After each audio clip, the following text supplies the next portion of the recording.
وعباد الرحمن، یہ تقوی پیدا کرنا ہے ذات جی کا سب سے پہلے۔ آج ہمارے ہاں ہوتا کیا ہے، کسی بھی جگہ پہ، چاہے مسجد میں کوئی مجلس لگی ہے، گھر میں کوئی بیٹھک لگی ہے، کاروبار پہ چند دوست اکٹھے ہیں، تو ہر بندے کی کوشش ہوتی ہے کہ میں بولوں سارے سنیں۔ یہ کیا ہے؟ حضرت جی کا یہ انا پرستی ہے۔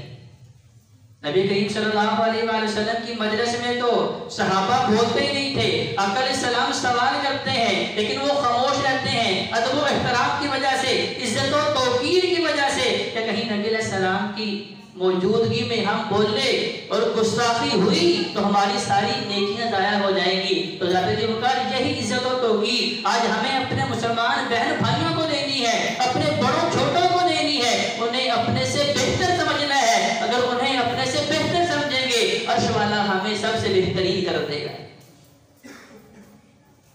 کیونکہ اللہ کے ہاں یہ ڈگریاں، یہ روپیہ پیسہ، یہ مال و زر، یہ بیٹے بیٹیاں، یہ کوٹھیاں بنگلے، یہ گاڑیاں، یہ نوکر چاکر بھائیوں، نہیں، میرے اللہ کے ہاں ان چیزوں کی حیثیت ہی نہیں ہے۔ اگر میرے اللہ کے ہاں ان چیزوں کی حیثیت ہوتی، میرا اللہ یہ چیزیں کسی کافر مشرک کو نہ دیتا۔ میرے اللہ کے ہاں اگر ان چیزوں کی حیثیت ہوتی تو دنیا کے امیر ترین لوگ دیکھیں ان میں سر فہرست کفار موجود ہیں، کیونکہ میرے اللہ نے کہہ دیا ہے کہ دنیا سجن المؤمن و جنت الکافر، میں نے دنیا کو کفار کے لیے جنت بنا دیا ہے لیکن اہل ایمان کے لیے یہ قید خانہ ہے۔ یہاں صعوبتیں، مشکلات قدم قدم پہ آئیں گی، رب کی رضا کے لیے برداشت کرنی ہے۔ اگر کوئی اونچا بول بھی جاتا ہے، صرف رب کی رضا کے لیے برداشت کر جاتے ہیں، تو اللہ فرماتا ہے کہ میری نگاہ میں تم بلند ہو گئے ہو۔ ہم کہتے ہیں نہیں، میرے سامنے بات کر کے جاتا کدھر ہے یہ؟ میں تو اسے ایسی بات کروں گا اس کی 7 نسلیں یاد رکھیں گی۔ اور بھائیو، میرے نبی کی یہ سنت نہیں، میرے نبی نے تانے بھی کھائے ہیں، میرے نبی نے جو ہے جادوگر بھی اپنے کانوں سے سنا ہے، لوگوں نے شاعر دیوانہ بھی کہا ہے، پتھر مار کے لہو لوہان بھی کیا ہے، لیکن محبوب پیغمبر علیہ السلام کے ماتھے کے اوپر کبھی بھی سلوٹیں نہیں پڑی۔ محبوب پیغمبر علیہ السلام نے جب بھی ہاتھ اٹھائے کیا دعا کی؟ اللہم اہد قومی فإنہم لا یعلمون، اللہ ان کو ہدایت دے دے، ان کو نہیں پتا کہ میں تیرا نبی ہوں۔ اللہ کے نبی خاتم النبیین، دونوں جہانوں کے سردار، نبیوں کے امام، بھائیو میرے اور آپ کے لیے ایک معیار سیٹ کر رہے ہیں کہ تقوی چاہتے ہیں اپنی انا کو مارنا پڑے گا۔ محبوب پیغمبر علیہ السلام کے پاس ایک شخص یہودی آتا ہے، بڑے کرفٹ لہجے میں، بڑے بےہودہ انداز میں گفتگو کرتا ہے، کہتا ہوں میرا قرض کیوں نہیں واپس کرتے؟ صحابہ بڑے حیران ہوتے ہیں، اسے پکڑنے کے لیے لپکتے ہیں۔ محبوب پیغمبر علیہ السلام کہتے ہیں چھوڑ دو، واقعی میں نے اس کا قرض دینا ہے، اس کا حق بنتا ہے کہ اونچا بولے، لیکن میرے نبی علیہ السلام آگے سے اونچا نہیں بولے۔ ابو بکر صدیق رضی اللہ عنہ کا یہودی سے جھگڑا ہو رہا ہے، جب تک یہودی گالیاں بک رہا ہے، برا بھلا کہہ رہا ہے، ابو بکر صدیق رضی اللہ عنہ خاموش ہیں۔ آقا علیہ السلام پاس کھڑے تبسم فرما رہے ہیں، مسکرا رہے ہیں، جیسے ابو بکر صدیق نبی کریم صلی اللہ علیہ وآلہ وسلم وہاں سے رخصت ہو جاتے ہیں، ابو بکر پیچھے بھاگ کے کہتے ہیں رسول اللہ کیا ماجرا ہے؟ جب تک وہ مجھے گالیاں دے رہا تھا آپ مسکرا رہے تھے، جب میں نے ابھی زبان کھول لی ہے، ابھی اس طرح کے کلمات بھی ابو بکر صدیق کی زبان پہ نہیں آئے، رسول اللہ وہاں سے چلے آئے، کہا جب تک تم خاموش تھے، تم رب کی رضا کے لیے صبر کر رہے تھے، فرشتے تمہارے لیے بخشش کی دعا کر رہے تھے۔ بھائیوں کیا بخشش نہیں چاہیے؟ کیا میں اور آپ نہیں چاہتے ہمارا اللہ ہمیں معاف کر دے؟ کبھی اپنے ماضی پہ نظر دوڑائیں، کون سا ایسا شخص ہے جس کا ماضی عمر فاروق، ابوبکر صدیق، عثمان غنی، علی حیدر کرار ان شخصیات سے بھی زیادہ مبرہ اور پاک صاف ہے، لیکن اس کے باوجود رب کی بارگاہ میں روتے ہیں، گڑ گڑاتے ہیں، اللہ کے سامنے گریہ زاری کرتے ہیں۔ اللہ ہمارے ماضی کے سابقہ گناہوں کے بارے میں لوگوں کے سامنے اللہ پوچھ نہ لینا، سوال نہ کر لینا۔ تو بھائیو سب سے پہلا بنیادی نقطہ کیا ہے؟ اگر متقی بننا چاہتے ہیں اپنے دل کو پاک کرنا پڑے گا، اس سے تکبر و غرور سے، اس کے اندر سے جو میں ہے اسے کھروچ کے جڑ سے اکھاڑ کے باہر نکالنا پڑے گا۔ اسے نکال کے دیکھیں، پھر آپ قرآن پڑھیں گے، اللہ کی قسم ہے آپ کو ہر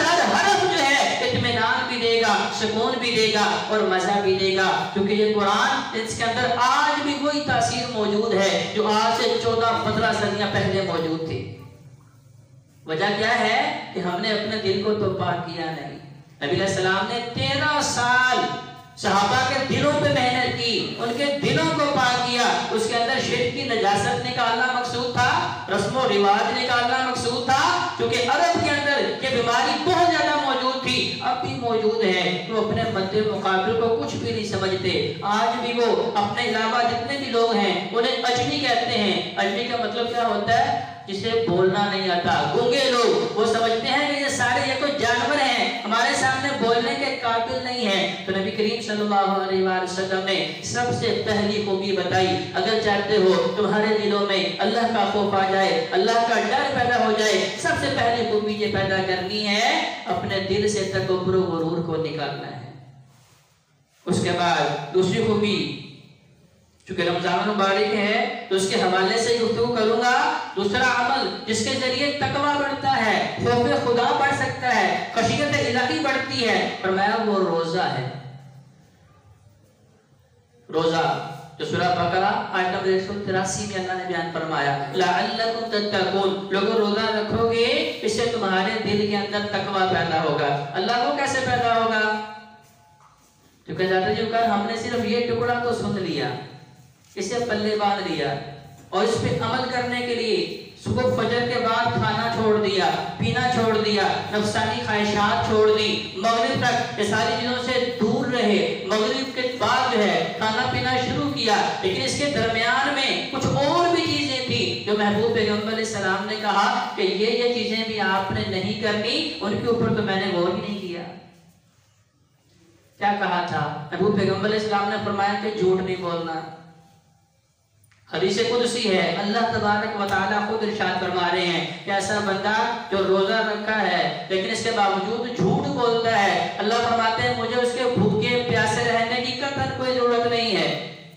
مطلب کیا؟ کہ صرف ایک مشقت ہے، وہ اپنے آپ کو تکلیف دے رہا ہے بھوکا پیاسا رکھنے کی۔ اگر اس کا مقصد حاصل کرنا چاہتا ہے، اس کی روح تک پہنچنا چاہتا ہے، اس کے حقیقی ثمرات اور اس کا رزلٹ دیکھنا چاہتا ہے، سب سے پہلا کام روزدار نے کیا کرنا ہے؟ اپنی زبان کو جھوٹ سے محفوظ رکھنا ہے۔ کہ اللہ تبارک و تعالیٰ نے کتنی بڑی بات بتا دی، فرمایا کہ مجھے ایسے بندے کے بھوکے پیاسے رہنے کی ضرورت ہی نہیں ہے جو روزہ بھی رکھ رہا ہے ساتھ جھوٹ بھی بول رہا ہے۔ ایسا بندہ جو غیبتیں کر رہا ہے، روزہ رکھا ہے، اور بھائیو روزہ صرف معدے کا نہیں، صرف پیٹ کا نہیں، روزہ زبان کا بھی رکھنا ہے۔ زبان کی جو تمام برائیاں جو محبوب پیغمبر علیہ السلام نے بیان فرمائی ان سب کا روزہ زبان کا بھی رکھوانا ہے۔ نبی کریم صلی اللہ علیہ وآلہ وسلم فرماتے ہیں یہ کیسا بے لذت گناہ ہے کہ اس کے اندر لوگ دھڑ دھڑ جو ہے کری جا رہے ہیں اور رب سے معافی بھی نہیں مانگ رہے۔ غیبت کیا ہے؟ اپنے بھائی کی یا اپنی بہن کی غیر موجودگی میں وہ بات کر دینا، اگر اسے پتہ چلے اسے ناگوار گزرے، فرمایا یہ غیبت ہے۔ آج دیکھیں اس بیماری سے، اس گناہ سے نہ ہماری مساجد محفوظ ہیں، نہ ہمارے گھر محفوظ ہیں، نہ کاروبار محفوظ ہیں۔ جدھر دو بندے یا دو خواتین اکٹھی ہوتی ہیں اس کام کو کرنا تو ثواب سمجھتے ہیں۔ تو بھائیو روزہ زبان کا بھی ہے۔ اسی طرح زبان کے روزے میں کیا ہے؟ آپ نے کسی پاک دامن مرد عورت کے اوپر تہمت نہیں لگانی۔ آج ہمارے معاشرے میں یہ بات اتنی عام ہو چکی ہے، نبی کریم صلی اللہ علیہ وآلہ وسلم نے اس عمل کو انتہائی ناگوار جانا ہے۔ اللہ نے قرآن میں بھی اس گناہ کو اکبر الکبائر، بڑے بڑے گناہوں میں بیان فرمایا ہے کہ جو پاک دامن مرد و خواتین کے اوپر تہمت لگاتے ہیں۔ ہمیں کسی نے کو خبر دی، ہم تصدیق بھی نہیں کرتے اور پگڑیاں اچھالنا شروع کر دیتے ہیں، کیونکہ ہم یہ چاہتے ہیں کہ ہمارے گاؤں میں، ہمارے محلے میں عزت صرف میرے پاس ہونی چاہیے اور کسی کی عزت محفوظ نہیں ہونی چاہیے۔ تو بھائیو پھر مقصد روزہ کیسے ملے گا؟ روزے سے تقویٰ کہاں سے ملے گا؟ روزے سے میرے دل میں خوف خدا کیسے پیدا ہوگا؟ کہ وہ چیزیں، وہ اعمال جو نبی کریم صلی اللہ علیہ وآلہ وسلم نے سختی سے کہا کہ تمہاری زبان پر نہیں آنے چاہیے، اسی طرح فرمایا زبان کے اوپر حرام کا لقمہ نہیں آنا چاہیے۔ اب حرام کا لقمہ کیا ہے؟ سب جانتے ہیں کہ سود لقمہ حرام ہے، سب جانتے ہیں کہ رشوت لینا دینا یہ حرام عمل ہے، سب جانتے ہیں کہ جوا، کسے نہیں پتا؟ حضرت جن کا اسی طرح یتیم کا حق مار کے کھانا یہ بھی لقمہ حرام ہے، کسی بیوہ مسکین کسی مارے بندے کا حق مار کے اس کا لقمہ زبان پر رکھنا یہ بھی حرام ہے، لیکن آج ہمیں اس کی فکر ہی نہیں ہے۔